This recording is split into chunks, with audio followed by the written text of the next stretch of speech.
Take a moment to settle into where you are right now, allowing your body to find a position of absolute comfort and ease. There is nothing you need to do in this moment, nowhere you need to be, and no one you need to please. This is a space carved out entirely for you, a sanctuary of stillness where the noise of the outside world simply cannot reach you. Let your eyes gently close, or soften your gaze until the edges of the room blur into a gentle haze, and turn your attention inward to the slow, rhythmic rise and fall of your own breath. Breathe in deeply, drawing in a sense of calm and clarity, and breathe out slowly, releasing the tension of the day, releasing the memories that cling to your shoulders, letting them drift away like dry leaves on a gentle stream. We are here to explore a complex journey, a story that perhaps you have lived or are currently living. The story of navigating the heart when it is intertwined with power. Specifically, the unique and often disorienting experience of dating a boss who sees the world through the lens of their own reflection.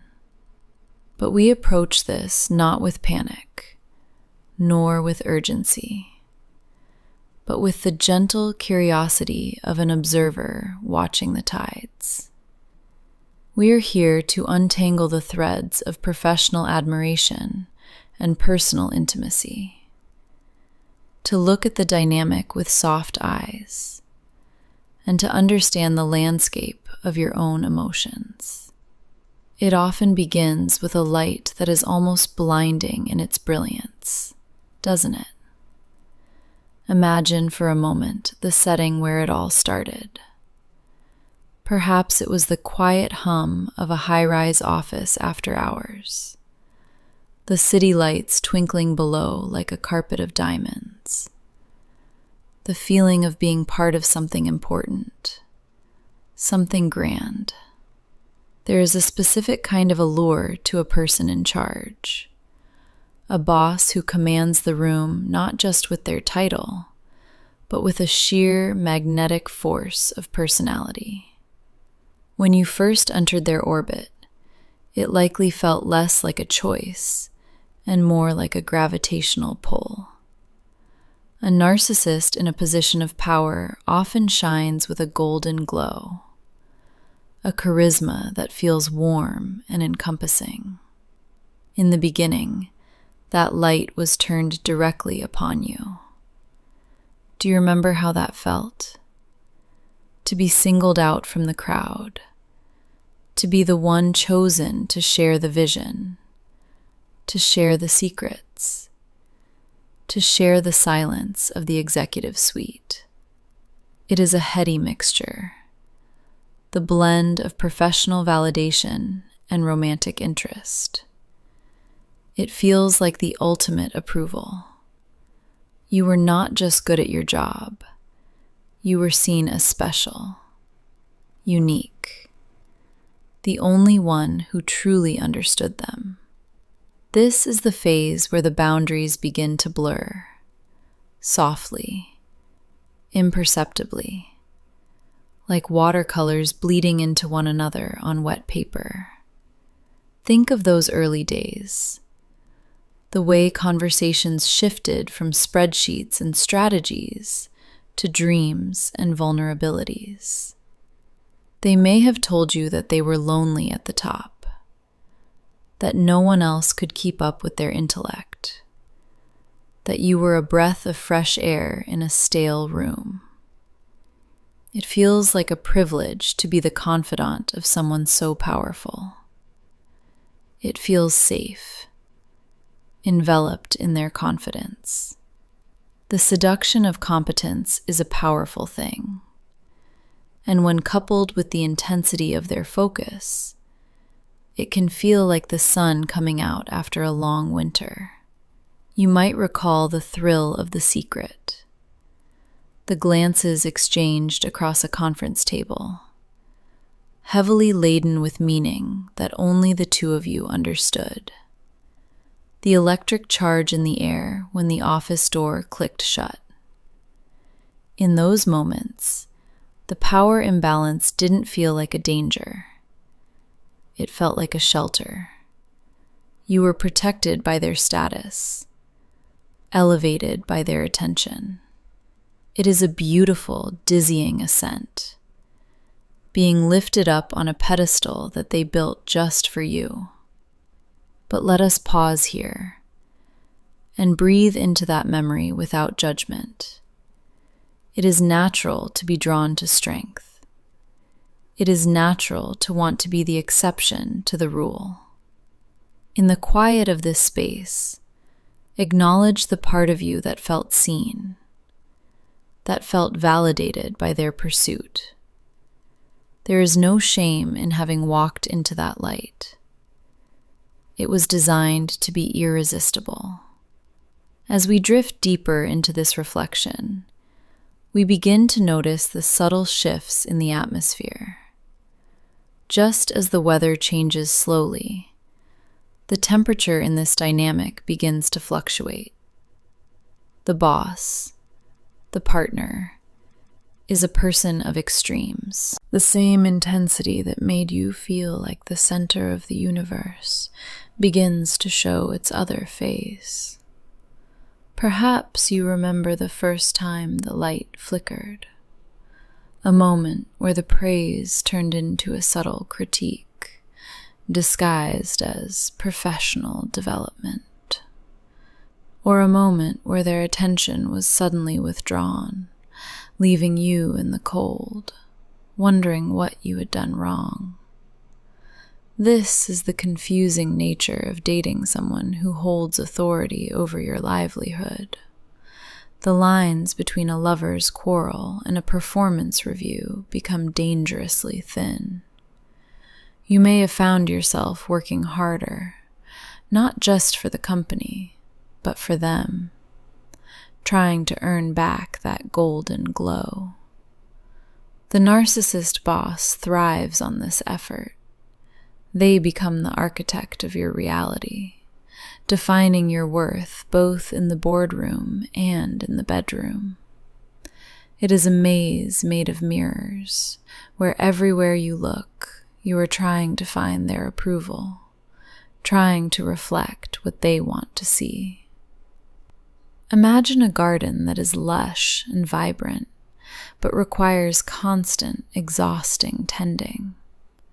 That is the relationship. You pour your energy into it, staying late, anticipating their needs before they even speak them, soothing their ego when the world doesn't bow to their will.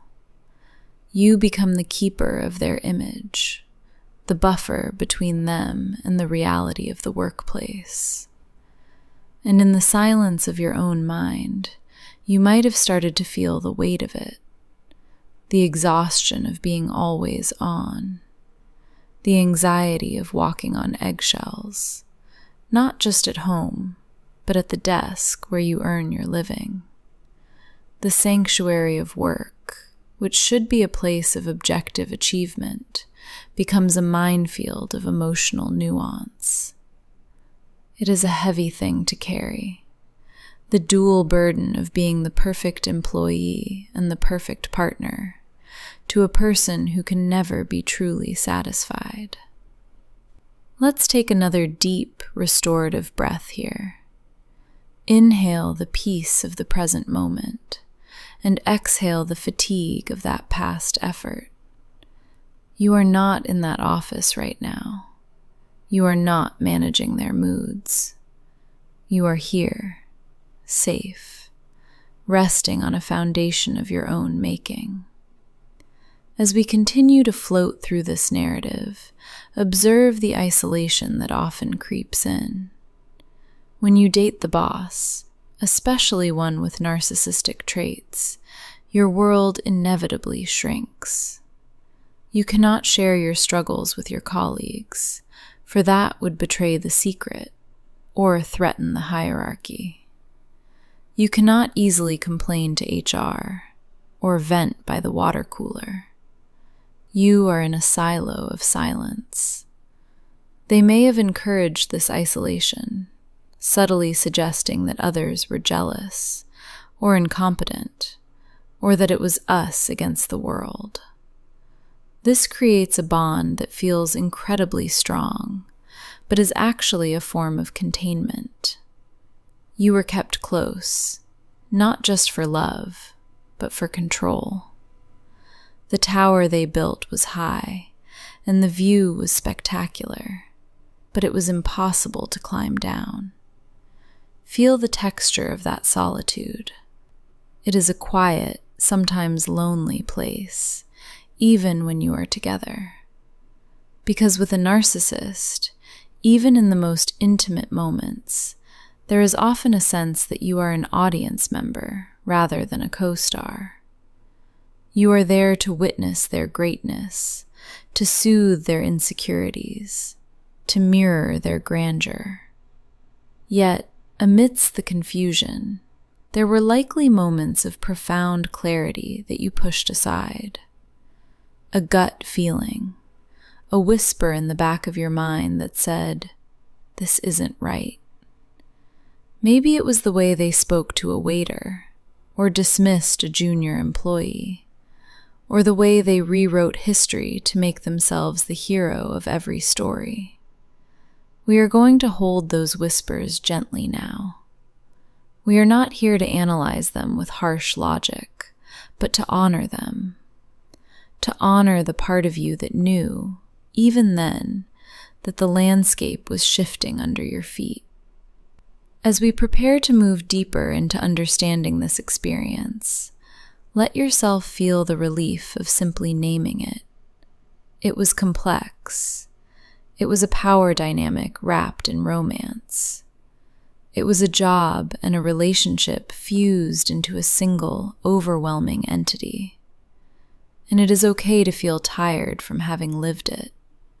Rest in this understanding for a moment. Let the soothing darkness of the room wrap around you like a warm blanket. You are unpacking a heavy suitcase, taking out one garment at a time, looking at it, and deciding whether to keep it or fold it away. The allure, the confusion, the isolation, the intensity, it is all part of the story. But it is not the whole story. The story continues. But for now, let your mind rest on the image of a calm, steady lake. The surface is smooth as glass. The storms have passed. You are sitting on the shore, watching the water, safe, whole, and ready to heal. Stay by the water for another moment longer, breathing in the cool, crisp air of your imagination. The lake remains steady, holding the reflection of the sky without judgment. And just as the water holds the sky, you are holding space for your own history. We move gently now from the shore of safety back toward the memories, not to live in them, but to observe them as if they were scenes in a silent film, playing softly in the distance. You are the observer now, safe, detached, and deeply compassionate. Let us drift back to the environment where this story unfolded. Perhaps it was a landscape of glass and steel, the hum of air conditioning, the soft chime of elevator doors opening and closing. Or perhaps it was a smaller space, intimate and intense. Whatever the setting, recall the atmosphere, not with fear, but with curiosity. In that space, the lines began to blur. That is the nature of the fog we spoke of earlier. It does not descend all at once, but creeps in, wisp by wisp, until the familiar landmarks are hidden. Think of the way work and affection became tangled together, like vines growing over a trellis, until you could not tell which was the structure and which was the plant. There was a unique intoxication in that dynamic, was there not? To be chosen by the person in charge, the one who held the room's attention, the one who held the power. It felt like a spotlight had been turned specifically on you. In the beginning, that light was warm. It felt like gold. It validated not just your heart, but your mind, your competence, your very worth in the world. It is important to honor that feeling, the desire to be seen as special, to be the exception.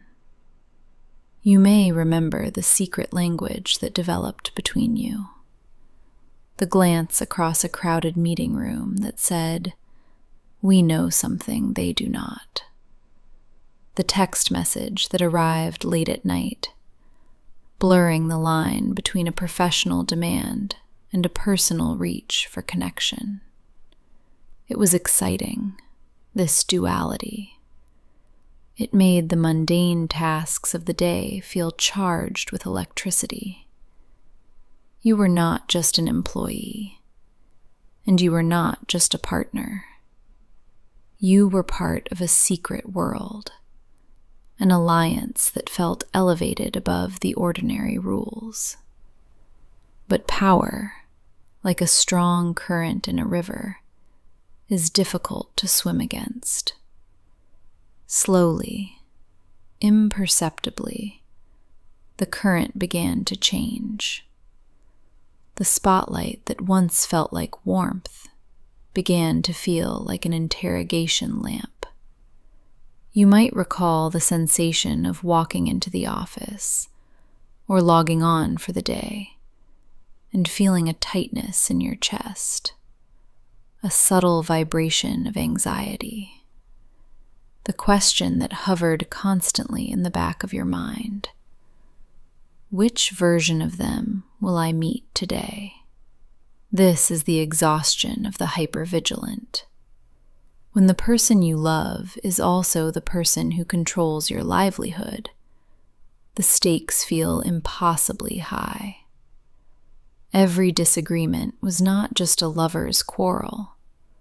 It was a threat to your security. Every critique of your work felt like a rejection of your soul, and every withdrawal of affection felt like a professional failure. The boundaries were gone, and without boundaries, you were left exposed to the elements. Picture a room where the temperature is constantly shifting. One moment, it is tropical and inviting, full of praise and future promises. "You are the only one who understands me," they might have said. "We are a team." And you basked in that heat, feeling necessary, feeling vital. But then, without warning, a draft would come. The temperature would drop. The silence would stretch out, cold and impenetrable. You found yourself working harder, not just for the job, but for the relationship. You poured your energy into anticipating their needs before they were spoken. You became an expert in reading micro-expressions, the tightening of a jaw, the tone of an email, the length of a pause on the phone. You were trying to control the weather, trying to keep the sun shining by sheer force of will. It was a labor of love, but it was also a labor of survival. And in this whirl of activity, in this constant effort to please and to perfect, you may have felt a growing sense of isolation. This is often the heaviest garment in the suitcase we are unpacking. The silence you had to keep. Perhaps you could not tell your colleagues because it was forbidden, or complicated, or simply too difficult to explain. And perhaps you stopped telling your friends outside of work, because how could they understand the brilliance of the person you saw? How could they understand why you stayed when the water got rough? So you created an island where only two people lived. You and the boss, you and the partner. And on that island, their reality became the only reality. Their voice became the narrator of your life.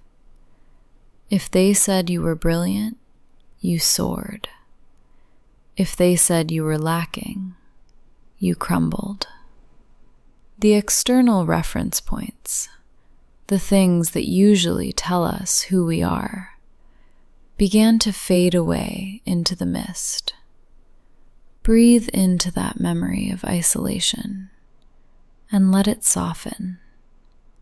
You were doing the best you could in a world that had become very small. There is a particular kind of fatigue that comes from this cognitive dissonance.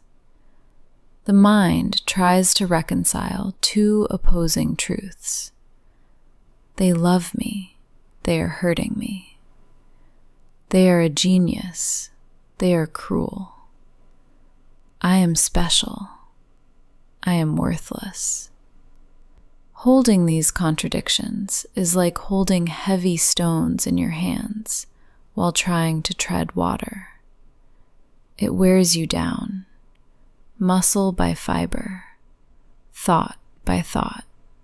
You might remember the feeling of waiting for the meeting to end so you could catch a glimpse of them, waiting for the message that would set the mood for the evening, waiting for the good version of them to return. That waiting is a form of suspension, a pause button pressed on your own life. Your needs, your dreams, your rhythms, all suspended, waiting for their signal to resume.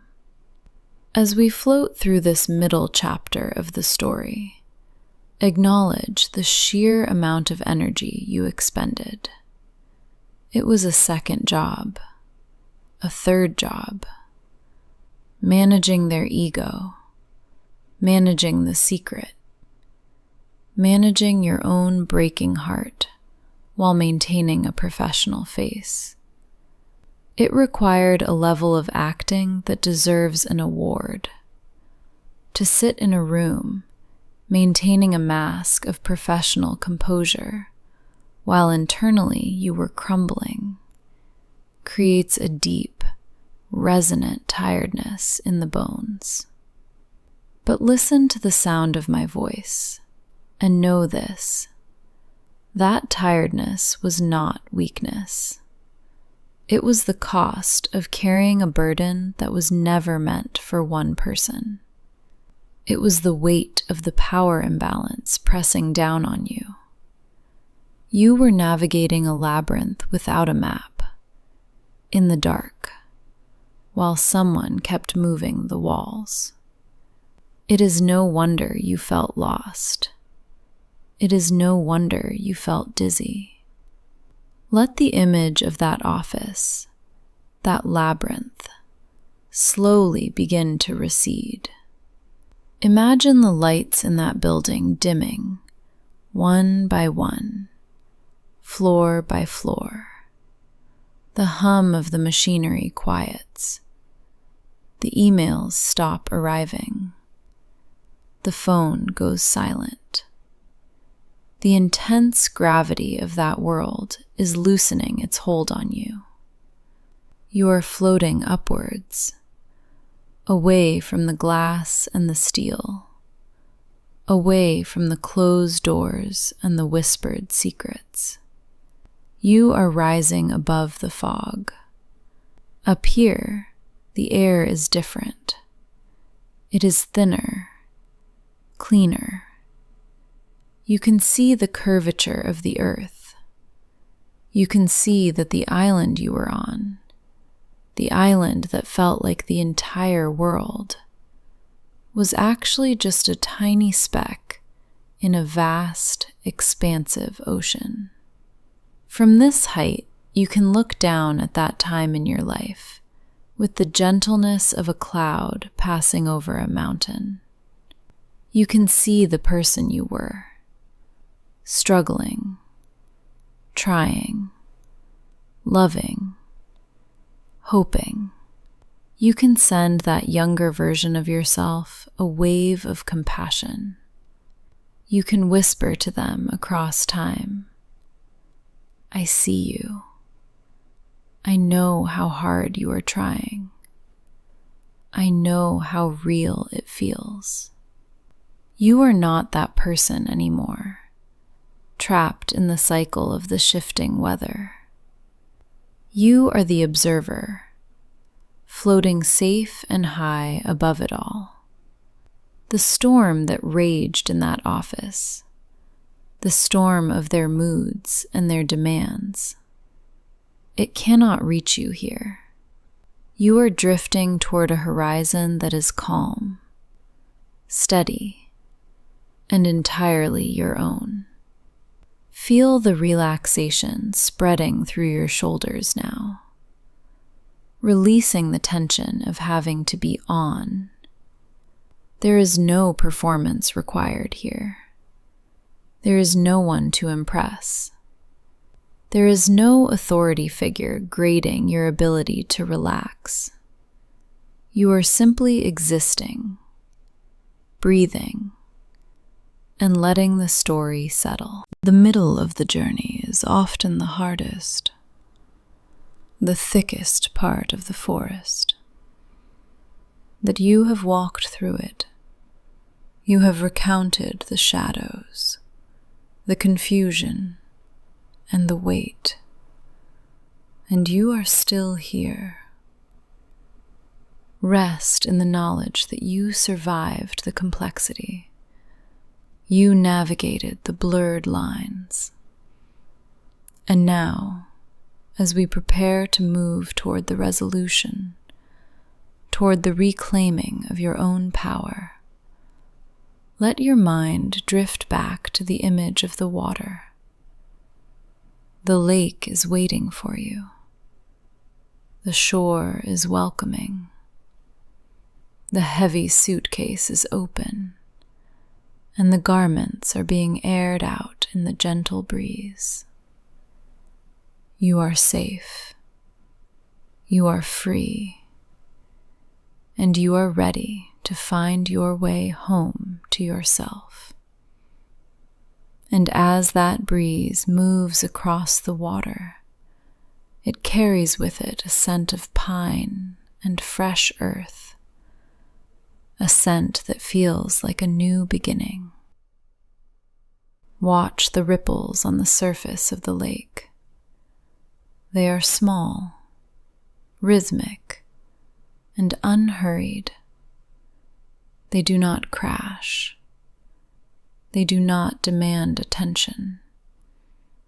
They simply are. This is the rhythm of a life reclaimed. This is the tempo of a heart that is no longer racing to meet a deadline or soothe a fragile ego. You're standing on the edge of this vast, quiet capability, and you are realizing that the only approval you ever truly needed is the peace you feel in this very moment. Let us gently dismantle the structures of the past. In your mind's eye, imagine that office, or that shared space where the lines were so blurred. Visualize the glass walls, the heavy doors, the imposing desk. See them not with fear, but with the detachment of someone watching a scene through the wrong end of a telescope. It looks so small from here. The hierarchy that once felt like the law of the universe is revealed to be nothing more than a temporary arrangement, a game of shadows that has ended. It is strange, isn't it? How heavy a title can feel when it is wielded as a weapon. But here, by the water, titles have no weight. The power dynamic is dissolving. Imagine it like mist burning off under the morning sun. The authority figure, the one who held the keys to your career and your heart simultaneously, is fading. They are becoming transparent. Their voice, once so booming and critical, is reduced to a whisper carried away by the wind, indistinguishable from the rustling leaves. You are no longer the subordinate. You are no longer the partner trying to keep the peace. You are simply a soul, existing in its own right, unranked and unrated. Feel the relief of that truth washing over you. It travels down your spine, unknitting the muscles in your lower back. It flows into your stomach, soothing the knots of anxiety that used to tighten whenever a phone would ring or an email would chime. That alert system, the one you built to survive the unpredictability of their moods, can finally be powered down. You can reach into the control room of your mind and flip the switch. The lights on the dashboard go dark. The radar stops scanning. There is no incoming threat. There is only the stillness of the lake and the steadiness of your own breath. You are untangling the wires now. For so long, the professional and the personal were knotted together, a confusing tangle of duty and affection, of performance and intimacy. It was exhausting trying to separate them, trying to know which version of them you were speaking to, and which version of you was required to respond. But now, look at the suitcase by your feet. The garments are separated.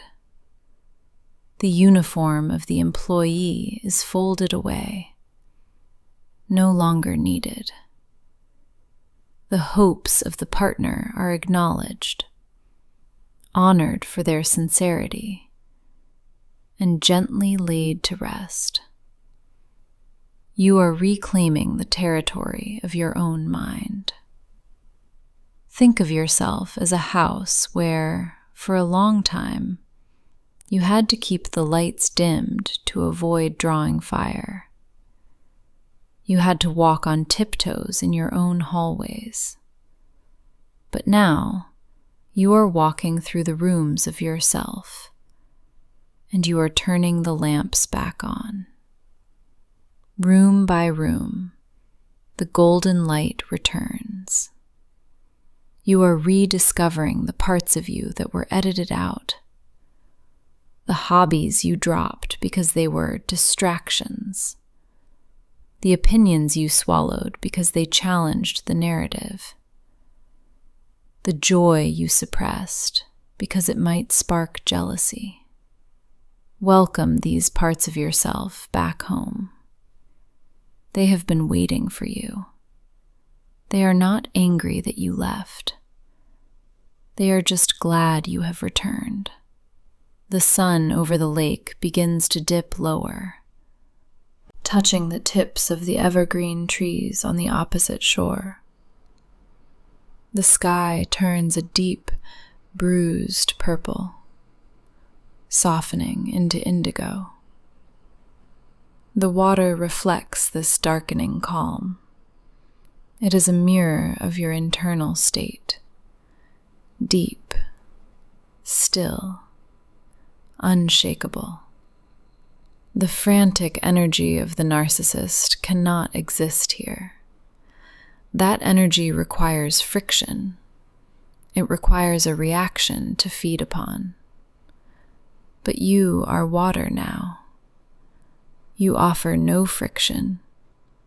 You offer no supply. You simply flow, around and past, smooth and untouchable.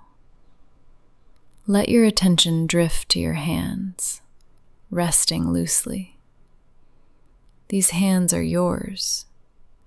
They are not tools for someone else's ambition.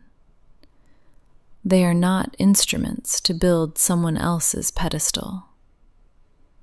They are yours to hold, to heal, to create, to rest. Feel the tingling warmth in your fingertips as you take back ownership of your actions. You are the CEO of your own peace. You are the manager of your own rest. And the only performance review that matters is the depth of the sleep you are about to enter. There is a profound dignity in walking away, not with a shout, but with a quiet step. As the twilight deepens, a blanket of stars begins to emerge above the lake. One by one, they puncture the velvet darkness. They are ancient and steady. They remind you that your worth is not determined by one person's inability to see you. You are part of something much larger, much older, and much more real than the artificial drama of that relationship. The universe does not require you to be perfect. It does not require you to be on. It only asks you to breathe. Inhale slowly, drawing in the cool, starlit air. Exhale completely, releasing the last lingering vapors of the past. The suitcase is closed now. You leave it there by the shore. You do not need to carry it with you into the dream space. You are walking away from the water, up a gentle path toward a cabin nestled in the trees. This is your sanctuary, a place where the door locks from the inside, a place where you are the only authority. Entering this space, you feel a sense of total safety wrapping around you like a warm quilt. The air here is still. The silence is not empty. It is full of peace. It is a silence that does not need to be filled with explanations or apologies. You lay down on a soft bed, the mattress rising to meet you, supporting every inch of your tired body. The boss is gone. The difficult partner is gone. The confusion is gone. There is only you, and you are enough. You have navigated the storm, and you have found the harbor. The waters of your mind are settling into a glass-like stillness. No ripples, no waves, just deep, dark, restorative quiet. You have learned the lesson. You have paid the price. And now you are keeping the receipt of your own wisdom. Allow your eyes to close fully now, if they haven't already. The darkness behind your eyelids is friendly. It is a curtain that has fallen on the show. The performance is over. The audience has left. The lights are out. You can just be. Drifting deeper now, sinking into the plush comfort of your own existence. You are safe. You are free. You are whole. Let the narrative fade into a whisper, and let the whisper fade into silence. The night is yours. The peace is yours. Sleep now, in the quiet confidence of your own reclamation. Sleep and be well.